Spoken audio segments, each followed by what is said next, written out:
Putin ने 4 यूक्रेनी क्षेत्रों के रूसी विलय की घोषणा की। रूसी राष्ट्रपति व्लादिमीर पुतिन ने क्रेमलिन में एक हस्ताक्षर समारोह में आंशिक रूप से कब्जे वाले 4 यूक्रेनी क्षेत्रों के कब्जे की घोषणा की है।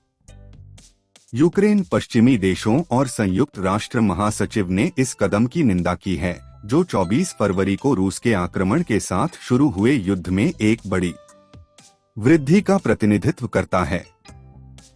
शुक्रवार को समारोह में पुतिन ने कहा कि रूस के पास 4 नए क्षेत्र हैं। यूक्रेन के कब्जे वाले डोनेट्स्क, लुहांस्क, खेरसोन और जापोरिजिया क्षेत्रों के निवासियों को हमेशा के लिए हमारे नागरिक कहते हैं। यह लाखों लोगों की इच्छा है, उन्होंने क्रेमलिन के सेंट जॉर्ज हॉल में सैकड़ों गणमान्य व्यक्तियों के समक्ष भाषण में कहा। उन्होंने कहा, हम अपनी पूरी ताकत और अपने सभी साधनों के साथ अपनी भूमि की रक्षा करेंगे। उन्होंने कहा, कीव शासन को तुरंत शत्रुता को समाप्त करने और वार्ता की मेज पर लौटने के लिए कहा। सत्ता में 20 से अधिक वर्षों में अपने सबसे कठिन अमेरिकी विरोधी भाषणों में से एक में पुतिन ने संकेत दिया कि वह एक अधिक ऐतिहासिक रूस के लिए एक लड़ाई को जारी रखने के लिए तैयार थे, पश्चिम को नवोपनिवेशिक के रूप में और उसे नष्ट करने के लिए तैयार किया। देश और बिना सबूत के वाशिंगटन और उसके सहयोगियों पर नॉर्ड स्ट्रीम गैस पाइपलाइनों को उड़ाने का आरोप लगाया। 4 क्षेत्रों में क्रेमलिन ऑर्केस्ट्रेटेड जनमत संग्रह के पूरा होने के 3 दिन बाद हस्ताक्षर समारोह आया, जो बड़े पैमाने पर या आंशिक रूप से रूसी या रूसी समर्थित बलों द्वारा कब्जा कर लिया गया है। कब्जे वाले क्षेत्रों में मास्को के पर्दे के पीछे रूस में शामिल होने के पक्ष में 99% तक बहुमत का दावा किया है।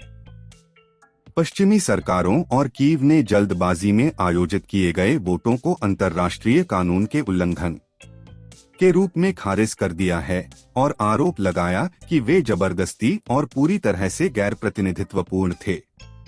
समारोह के कुछ समय बाद रूस ने संयुक्त राष्ट्र के एक प्रस्ताव को वीटो कर दिया, जिसने अपने जनमत संग्रह को कोई वैधता नहीं घोषित किया होगा और सभी देशों से मास्को द्वारा क्षेत्र के किसी भी कथित अधिग्रहण को मान्यता नहीं देने का आग्रह किया था।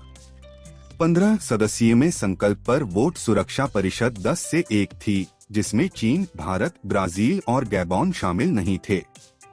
अमेरिकी राजदूत लिंडा थॉमस ग्रीनफील्ड ने वोट से पहले कहा था कि रूसी वीटो की स्थिति में अमेरिका और अल्बानिया, जो प्रस्ताव को प्रायोजित करते हैं, इसे 193 सदस्यीय महासभा में ले जाएंगे, जहां कोई वीटो नहीं है, और दिखाएं कि दुनिया अभी भी संप्रभुता के पक्ष में है और क्षेत्रीय अखंडता की रक्षा कर रही है। युद्ध की सबसे गंभीर वृद्धि। इससे पहले शुक्रवार को क्रेमलिन ने चेतावनी दी थी कि किसी भी संलग्न क्षेत्र के खिलाफ यूक्रेनी हमलों को रूस के खिलाफ ही आक्रामकता माना जाएगा।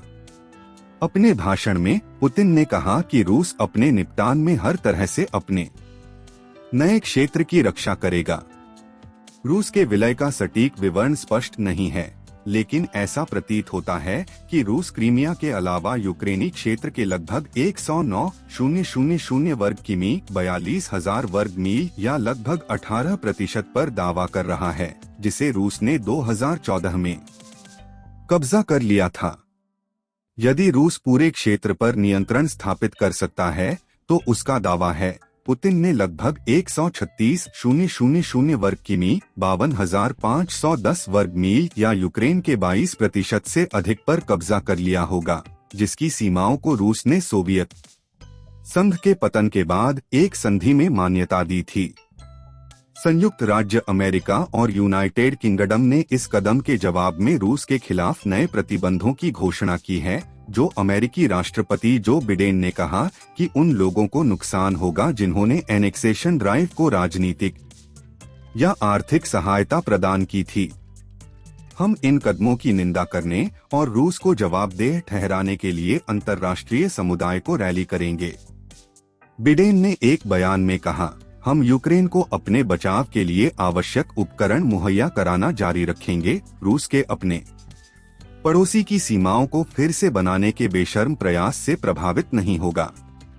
नाटो प्रमुख जेन्स स्टोल्टेनबर्ग ने पुतिन पर 24 फरवरी को शुरू होने के बाद से युद्ध के सबसे गंभीर वृद्धि को भड़काने का आरोप लगाया, लेकिन कहा कि वह गठबंधन को कीव का समर्थन करने से रोकने में सफल नहीं होंगे। यूक्रेन में राष्ट्रपति वोलोडिमिर ज़ेलेंस्की ने कहा कि वह केवल इसके लिए तैयार थे शांति वार्ता अगर और जब रूस को एक नया राष्ट्रपति मिला।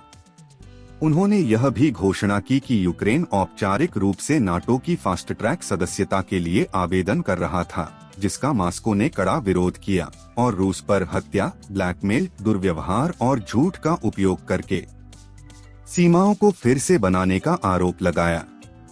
हालांकि उन्होंने कहा कि कीव रूस के साथ समान, ईमानदार, सम्मानजनक और निष्पक्ष परिस्थितियों में सहअस्तित्व के विचार के लिए प्रतिबद्ध है। जाहिर है, इस रूसी राष्ट्रपति के साथ यह असंभव है। वह नहीं जानता कि गरिमा और ईमानदारी क्या है। इसलिए हम रूस के साथ बातचीत के लिए तैयार हैं, लेकिन रूस के एक अन्य राष्ट्रपति के साथ यूक्रेन का कोई कानूनी मूल्य नहीं होगा और इसकी निंदा की जानी चाहिए। उन्होंने विलय को खतरनाक वृद्धि कहा। मॉस्को ने पहले से ही कई कदम उठाए हैं। पर्यवेक्षकों ने एनेक्स किए गए क्षेत्रों को रसिफाई करने के प्रयासों को कॉल किया है, एक प्रक्रिया जो डोनेट्स्क और लुहांस्क के कब्जे वाले हिस्सों में सबसे उन्नत है, जहां इसने निवासियों को सैकड़ों हजारों रूसी पासपोर्ट सौंपे हैं। 2019 और लगभग पूरी तरह से यूक्रेन की रिवनिया मुद्रा को रूसी रूबल से बदल दिया। सभी 4 क्षेत्रों के कब्जे वाले क्षेत्रों में यूक्रेनी टीवी और मोबाइल फोन नेटवर्क तक पहुंच में कटौती की गई है और केवल रूसी चैनल और दूरसंचार प्रदाता उपलब्ध हैं। पहले यूक्रेनी पाठ्यक्रम पढ़ाने वाले स्कूलों को एक नया रूसी अपनाने के लिए मजबूर किया जा रहा है। इस बीच डोनेट्स्क और लुहांस्क में रूसी समर्थक अलगाववादी क्षेत्रों के अपने झंडे हैं, जिन्हें जल्द ही रूस से बदल दिया जाएगा, जबकि खेरसौन और जापोरिजिया में सड़कों पर होर्डिंग रूस के हिस्से के रूप में उनके भविष्य की जय हो। भाषण में पुतिन ने यूक्रेन से सैन्य कार्रवाई को रोकने और बातचीत की मेज पर लौटने का आग्रह किया।